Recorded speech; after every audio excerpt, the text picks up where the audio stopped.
नमस्कार शेतकरी मित्रांनो. आज आपण आहे 265 या ऊसाच्या लागवडीच्या क्षेत्रामध्ये. आपण पाहतोय की या एका याच्यामध्ये आपल्याला भरपूर फुटवे फुटलेले पाहायला मिळत आहेत. बेटामध्ये हे मेन ऊस आहे, त्याला हे फुटवे फुटलेले आहेत.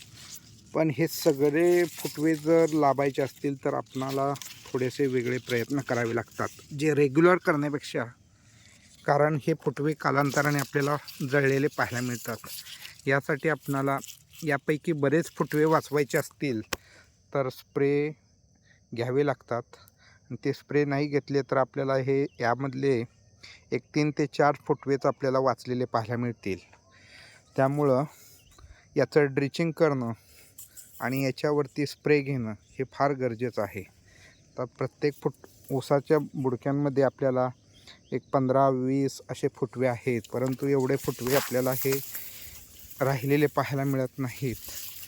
त्यासाठी आपणाला याच्यावरून स्प्रे घ्यावे लागतात, जे स्प्रे की NPK असेल, सूक्ष्माणुद्रव्य असतील, ॲस्कोजिपसारखे प्रोडक्ट असतील, त्याचबरोबर बायो-20 हे वेगवेगळ्या कॉम्बिनेशनमध्ये आपल्याला हे स्प्रे जर दिले तर शेतकरी मित्रांना नक्कीच याचा फायदा होतो आणि ऊसामध्ये आपणाला टनेजच्यामध्ये 100% वाढ झालेली पाहायला मिळते.